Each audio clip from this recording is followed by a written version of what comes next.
Well, I figure everyone else does it, right? Everyone's got their stone kits they use. Over time, I've kind of decided I have my own kit I like to use. And here they are, but to make it easier to see, here's the boxes. Alright, so these are the 3 stones that I really use all the time, and you may or may not recognize these. Just a simple 3-stone kit. This is really good for kitchen knives, but honestly I do my pocket knives with these. You could go finer. In all truth, I really don't like splash and go stones that much anymore. I really don't like ultra fine stones. I really don't like hard water stones. I like some softness. But anyway, so on the low end, Nano Traditional 220. Okay, I feel like you need a 220 for just repairing damage, doing super abrasion resistant steels if you do pocket knives. This is a pretty well-known one. The Nano Traditional series you can get from Chef Knives to Go, and many other places. And this is like 30 bucks, I think. I got this for around 30 bucks plus shipping. Basically, all it is, it's a green carbide stone. You know, it's just a green silicon carbide stone. The only markings on the stone are that right there, if you can see that. Really good stone. Really like it. For the price, it was fantastic. It's a 210 by 70 stone, so that's nice. So like I said, on the low end, Nano Traditional 220. Medium stone, right here. Not a lot of you are going to recognize this. This is the Nano Lobster series, okay? There it is. There's the dimensions. And I believe they call it... Where is it? Right there. ID0510. Now this is a huge version. You can get these in many different sizes. I got the huge one because I just think it's awesome. I had to get this straight from Japan. You really can't find these in the US. You might find a smaller one available through Amazon on the US market. I'm not really sure. But chances are you're going to have to hop on eBay or, you know, just get them from someone who has access to Nano in Japan. Then again, which I've already recently done a review of on the high end, is the Hayabusa 4K. Again, this is hard to get in the US. Not a super expensive stone though. If you look around, I emailed Mark Richmond, and I think he's going to be getting these in. So hopefully we'll be able to get these on Chef Knives to Go pretty soon. But anyway, so here's the 3 stones. That's what I recommend. These are all traditional style stones. I really like the muddy, traditional kind of Japanese water stones. This is basically like a king stone, but just a little higher quality in my opinion. A little better feedback. This is also just like the King 220 from the way it looks. I've never owned a King 220, but I think it's similar. And this is just like a King 6000 or a King 4000, but again, higher quality, better feedback. This is a fantastic stone. I absolutely love it. So anyway, today, sharpening. We are going to do my Murray Carter Muteki knife. Done a lot of work on this knife. Fantastic blade. We're going to thin it down and sharpen up the edge. The edge is pretty sharp now. Did it on the Edge Pro just to see what it would do, honestly. Yeah, I didn't get any sharper on the Edge Pro than I did freehand. So, I'm not going to need my 220, but we'll start with the big brick here. The big old brick. Love this stone. In all honesty, these knives really do not take a long time to sharpen, nor are they very hard to get a really sharp edge on. White and blue steel is just easy stuff to work with. So right now, I am thinning that secondary edge, or basically the grind, if you will, on my 1000 grit. Hope you can see that alright.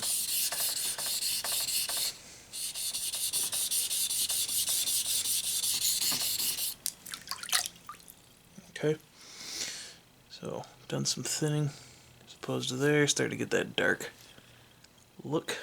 I'll get a little more towards the tip.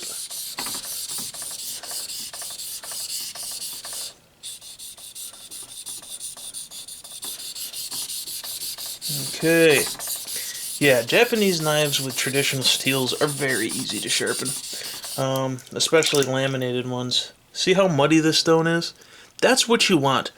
You know, people are under the impression that these ceramic splash and go stones are fast cutters. Chaucer stones are fast cutters. I'm not talking about those, but to be honest with you, the reason this stone and king stones cut so freaking fast is because of that. It's because of that mud. That is stone mud. This stone is constantly releasing fresh fresh abrasive particles. You know, you're never dealing with dull, worn out abrasives. It's as simple as that.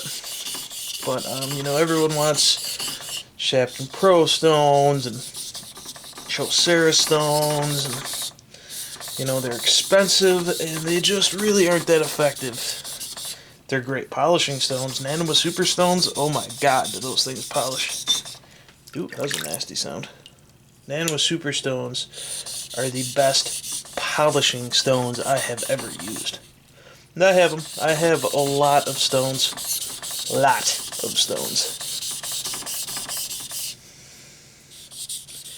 In terms of splash and go, I tend to really lean towards Sharpening.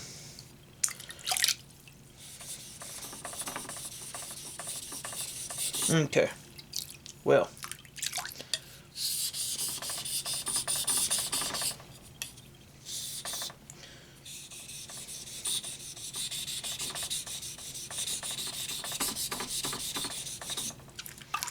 so got that all thinned out. Switching over to the Hayabusa. Alright, gonna attempt to polish up this bevel a bit. It is only a 4000, it's not the highest polish you've ever seen, but here's another reason why I like traditional style stones. Look at that beautiful mud. See, again, there's all this mud on the stone, right? But look at that. The stone wipes clean for the most part. Now, when you're thinning knives, it's hard not to load up a stone just because you're putting so much pressure down. But this stone wipes off really well. It doesn't load up bad at all.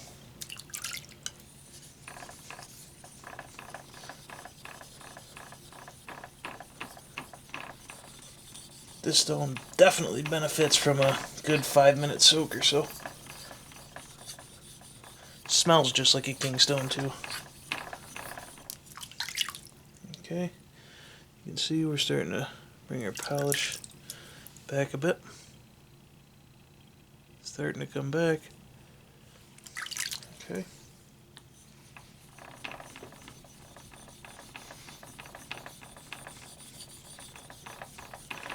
Nice soft, muddy stone. Love it.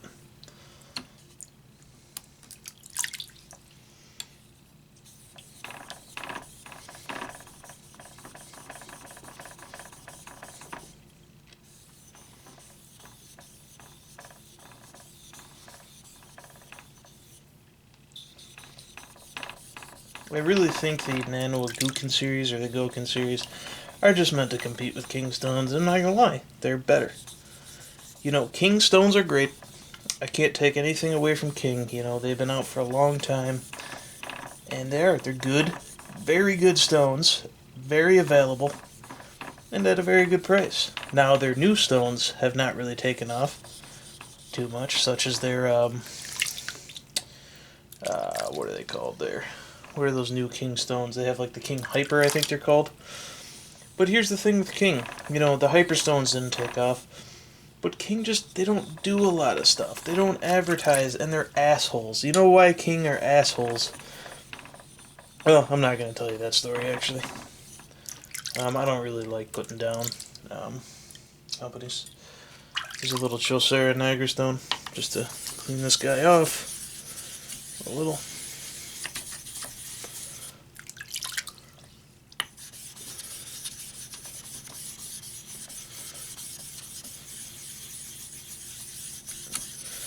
There we go, as good as new.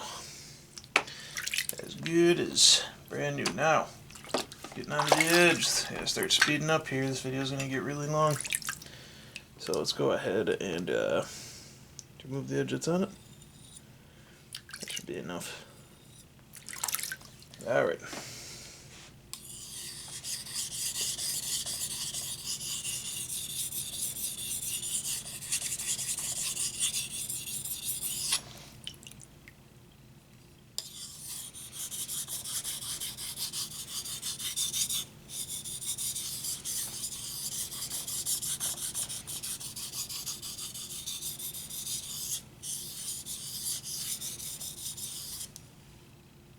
It's basically done. I mean, that's literally all it took. I bet you it'll already cut paper. Ready? Let's see it already cut some paper. From no edge scraped off the stone to already cutting. One short lap on both sides. That's how easy these knives are to sharpen.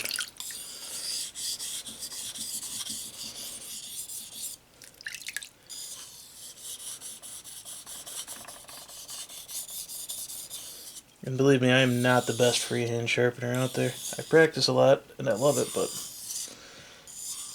not the best. And I am copying Murray Carter here, 100%. This knife is ready to go right now, just off this 1000. These older style 1000 grit stones are much coarser than, say, a Sharpening Glass 1000.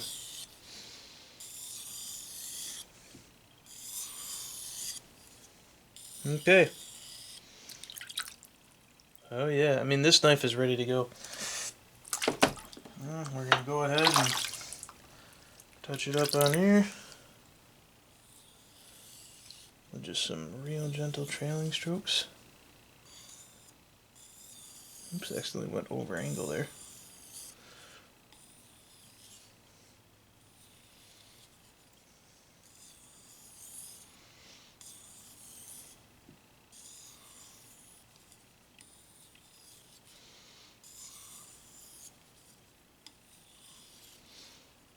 $4,000's a good grit because it's right there where it's like, it's pretty, it'll polish and refine your edge pretty well, but you'll still have tons of bite, you know what I mean? Perfect for a kitchen knife. In fact, on kitchen knives, I like to go for 2,000 a lot.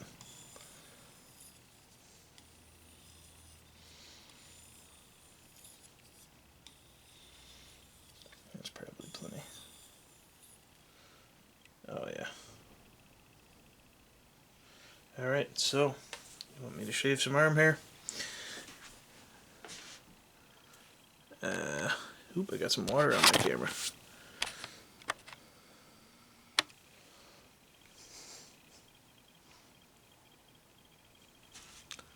Really don't have a lot of hair, but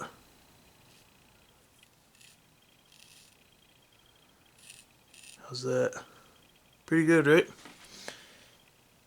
So, Murray Carter knives went from edge being pulled off on a stone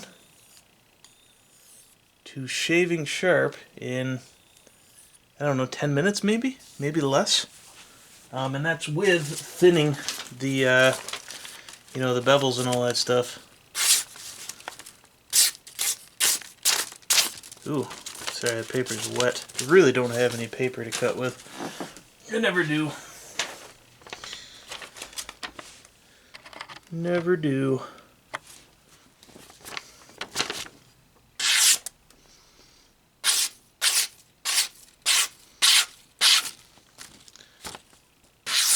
Right at the tip, it's sharp too.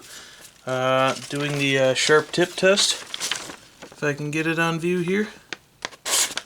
Very sharp.